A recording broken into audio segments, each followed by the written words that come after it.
In this video, I want to show all things that are available in ESPN NFL 2K5's franchise mode. If I miss anything, let me know. Let's begin. When you start a franchise, you'll be introduced to the settings screen. This is where you can customize the mode to best suit you. First thing you will notice is the weekly preparation. I'll discuss this later in the video, or you can skip to the timestamp in the video description. Another thing you'll notice is first-person football. This is a mode where you can take control of the player in first person as opposed to the third person view that is typical in football games. I won't be going over this in this video, but let me know if you want to see a gameplay video about how the game itself feels, which would include the first person mode. There's also the typical fantasy draft, which is exactly what it sounds like. You can pick any player that's in the NFL through multiple rounds like you would in a regular draft. It helps a game like this breathe new life into it when you continue to play with the same rosters for the past 19 years. You can also customize the league by making each division make sense. It's about time that all the Florida teams were all in the same division. It also helps make a new season feel a bit more unique. You can also turn off preseason games. With this off, you will skip the preseason entirely the first year, but the following seasons it will simulate the preseason for you. The reason this could be an issue is that injuries can still occur. There is no option to turn off injuries as far as I'm aware of. I couldn't find it.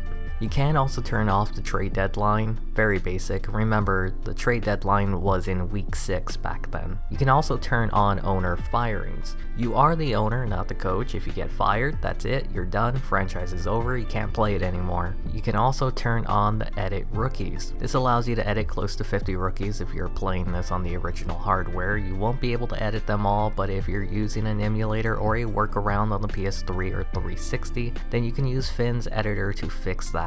But from my experience from looking around online, a lot of draft class rosters are a bit overpowered, so if you do use this method, be aware. Lastly, you can let the computer decide the roster movements, such as drafting players, signing, and cuttings. From my experience though, keeping the depth chart update to players still changes players in the depth chart without your knowledge. It's not game breaking, but be sure to look at the depth chart before the regular season and before playing a playoff game. I've had regular starters get benched before a playoff game, and I don't know why. Once you've selected your settings, you will now be allowed to pick your team or teams. You can choose all 32 teams to control, or you could just stick to the one team. Keep in mind, you cannot switch teams once you've selected one. The team you pick is the team you stick with forever until you create a new franchise, or if you selected more than one team. Now that we're in the franchise mode, there are 2 screens I want to show you. The coach's desk, which we'll get into a deeper dive later, but first the front office. This is where you'll be doing the bulk of in-season roster management, as well as keeping up with objectives for the season. In the franchise status, this is where you can see your season record. There is no record for your career, unfortunately, so if you've been playing this for 10 seasons and want to see your overall record, you can't. This is also where your season goals will be under. It says coaching goals, but if you fail to meet most of these before your contract expires, you'll be either fired, or when the contract ends, you'll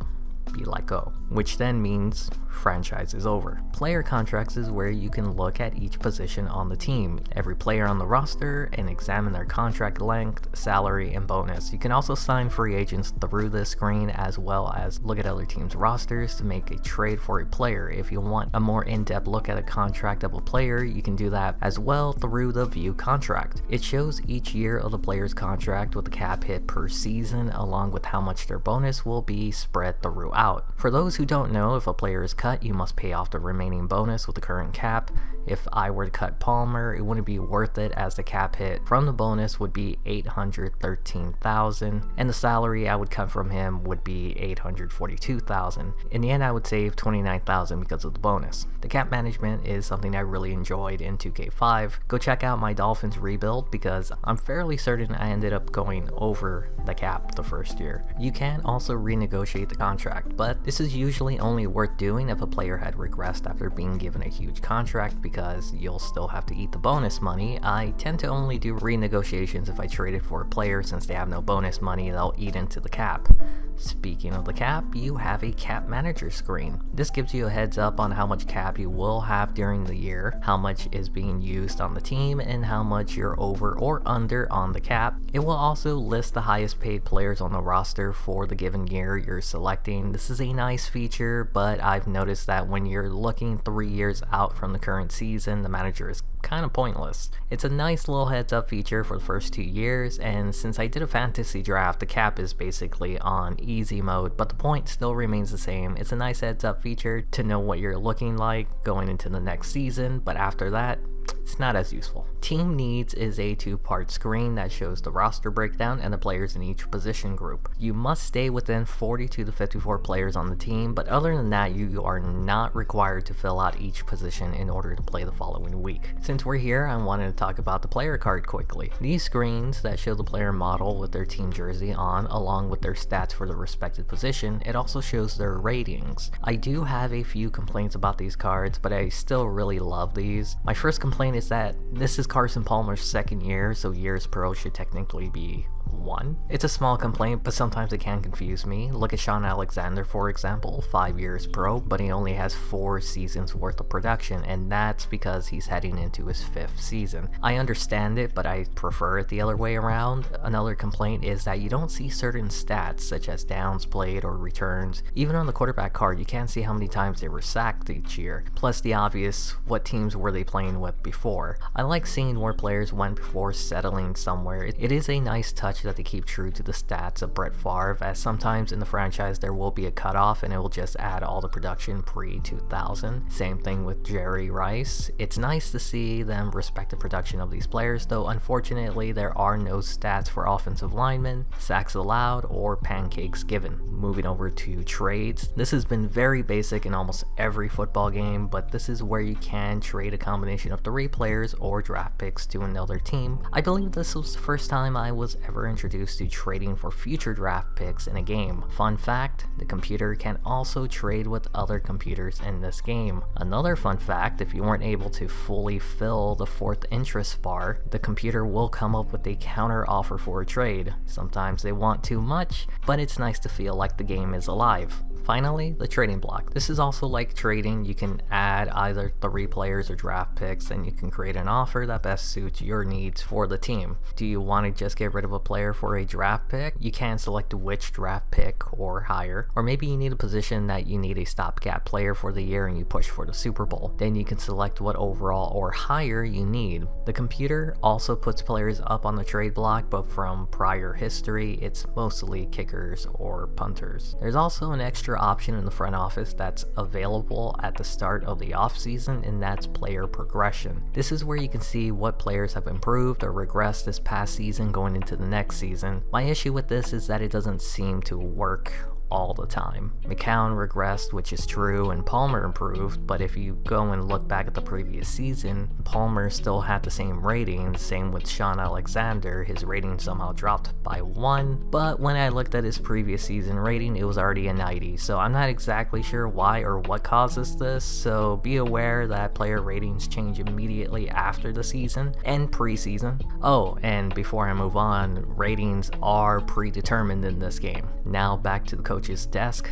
the schedule. This is where you'll be able to see your complete season schedule as well as a weekly schedule for the year. There's still some stuff that I want to talk about here in the schedule, but I want to go through the rest of the coach's desk before I do that. Next up is the game plan. This is where you'll be able to set the depth chart order on offense, defense, and special team. Long snapper was not a position, nor is it an option, but the depth chart is pretty straightforward. You have your first, second, and third team players. This will be important for weekly preparations. You also can't have one player in multiple starting positions. That's pretty obvious, and you also can't have players play out of position. So if you wanted a strong safety to play free safety, you can't do that. You have to stick with the position he was given. Playbook Manager allows you to add or remove plays from your team playbook. You are only allowed 270 plays. This number is combined from offense, defense, and special team plays. Even though most of the plays are very similar to each other, but in different formations, I think it's very cool to have this option to run a team the exact way you want to. And another thing you could do here is change the audibles. This somewhat blew my mind that you can have different audibles for every formation you run. There's a lot of formations, so there's also a lot of audibles you can choose from. Keep in mind, these audibles will all be done within the same formation, so you can't come out to kneel it and then audible to a shotgun, but still very neat. The defensive audibles are not so neat. You only get the 5 options, but you can choose any play, but it also makes sense as I feel defense doesn't really have as much freedom in their playbook compared to the offense. There's also a no huddle audible for the offense. You can pick 5 options similar to the defense, but unlike the defense, you can audible again out of that formation. If you're wondering what the Y button is in the no huddle, it's the spike. This is one of my favorite things to do, the managing substitutions. You can pick what formation you want to manage the substitutions, and then you can choose what players you want to sub in and out, which means you don't have to manually take out the players. They'll automatically be subbed in and out when you run the formation in game. The reason I love this so much is because of defense. If you are in your base 4-3 defense, more than likely you're preparing for the run. Why not sub in all your best run coverage defenders in the front 7? Or maybe you're in a nickel and you want all your best coverage linebackers out on the field. You can do that too. This was something I used a lot in my first series on the channel. I used the in-game substitution. Don't do that. It's broken. And I had issues subbing the right players in, and it just wouldn't allow me to. So if you do use substitutions, please do it through this menu. There's also a coach's card. You aren't the coach, but you do have one. Every team has their own designated coach, and unfortunately, you can't change them out. The one you have is the one you'll have to stick with for the entire time you play. This card will show their season record, like the franchise status in the owner's office, a small description of the coach, and their career record as a coach. It is accurate, but it's a bit of shame that you can't create your own coach or see your own career records. There's also a coach's game plan. This is where you can decide whether you want to focus more on running the ball or passing, what type of passing, short, deep, even running inside or outside. While on defense, you can choose to blitz more or play less zone coverage. As far as I'm aware of, this only works in-game when letting the coach pick the plays for you. Other than that, this has no impact on simulating the game itself. Now we're going to go to ESPN.com, and this is where you'll get most of the season stats and information such as emails. You'll get emails from the owner telling you about the team, what to watch out for, and other things around the league, such as trades, injuries, draft picks. It's a nice little touch to make the game feel immersive. They also give you a manual on the game. I had no clue this was even in it, and I spent a few minutes reading it. They kind of go in depth about why some of the plays are called what they are. I was absolutely fascinated by this. You can also check the NFL standings, each division, conference. It lets you know when you've won the division, made the playoffs, or clinched a bye or home field advantage, though there is a separate screen for the playoff picture if you choose to ignore this. You can also find season transactions here. It goes through trades, signings, releases, retirements. Then, as always, is the stat screen where you can find team stats that show each of the 32 teams' total stats, player stats where you can go to each team and see individual season performances, league leaders where you can see the best individual performances of the season, rookie watch, this is where you can see how all the rookies performed during the year, and lastly, you can see the player awards. There are weekly awards and then the yearly awards, and a secret award, I call it a secret award because I keep forgetting to look it up after the Super Bowl, but the Super Bowl MVP. One of the last things you'll see here early on in the regular season is the power rankings. This is where you are based on your performance and record. I found this to be a bit iffy because every time my record was similar to another team, I would always be ranked beneath them. There is a feature tab in franchise mode, but I'm not quite sure if I should go over it in another video. It shows your profiles, career stats, and tendencies, which is really cool. Let me know if I should do another video with a more in-depth look at this. There's also celebrations, but yeah, let me know. I know I talked about the franchise settings earlier, but once you get into the mode, you have a new option, and that's the sim quarter length. This inflates the season stats to best keep up with your performance. If you feel like your production is too low, you can lower the time, or you can crank it all the way up for some crazy numbers. I did this, and it wasn't as bad as I thought it'd be. I mean, it was still a lot of high production numbers, but I was expecting 100,000 yards passing, but the highest was 75,000. I actually really like this feature, but it's not perfect. Had there been an option or sliders for how each position group's stats were inflated, then I think it'd be perfect. They tried to future-proof it, but didn't quite nail it, so I still think it's a really good feature regardless. We have more franchise options such as time per quarter. You can also pick the play calling, which lets the coach pick the play, which would be based off the coach's game plan that I mentioned earlier, or you can do it based on formation or package. Then Then there's the game speed, slow, normal, or fast. You can also turn challenges off, coach mode on. For those who don't know, coach mode only allows you to pick the plays and let the computer play it out. The CPU versus CPU in this game is not great. You can also turn performance EQ on. This makes every team equal to each other so the ratings don't matter. And lastly, multiple hot routes. In this game, if you hot route one receiver, then hot route another, the original receiver's route returns back to the original one. With this on, that doesn't happen. For those who are familiar with the most modern football game, the sliders are a way to make the game much more difficult, easier, or even more realistic. There's no exception here. There are 4 presets: Rookie, Pro, All-Pro, and Legend. You can customize it any way you would like, but for me, I usually tend to stick with the All-Pro when it comes to personal playtime. I think it does a good enough job being challenging, but not too hard that you're struggling every game. Though when I do recordings for YouTube, I do have a custom slider setting. The presentation setting is basically what it is. It's the setting that makes it feel much more like a televised broadcast. You can change this to get rid of those annoying replays and tickers. Remove the immersion if you like, or keep it the way it was intended to be played. You can also turn off penalties or change the frequency of which a penalty is called. Very basic stuff in a franchise mode now, though something I found interesting was that chop blocking was turned off. I don't know why. Now the part that I'm sure most of you are curious in is the weekly preparation. This is where you prepare your team with activities during the week to get them ready for the game on Sunday. Before you get started, you can look into scouting your opponent. You can see your opponent's record along with the season team stats they've accumulated on the year, both for offense and defense. You can see specific matchups for the passing offense, defense, rushing offense, defense, where you can see some vague tendencies of certain stats. They aren't completely useful, but it's still a nice little detail. I think the main thing people will like about this is the matchups and how well your opponent's ratings match up with yours. There's also primetime performers, and this is where you can see the top players on your opponent's team, which will be their best receiver, runner, defensive back, and run defender. Once you're done scouting your opponent, you can prepare for the week. I will not be able to get into everything as I was using a guide to set up the current preparation that you'll be seeing. So if I miss something, let me know. You'll have 5 days to set up things for game day. You'll have the option to do coaching sessions through the coaching menu or individual group tasks through the player menu. Rehabilitation is for those who are injured, and the coaching sessions will either involve team meetings or film watching.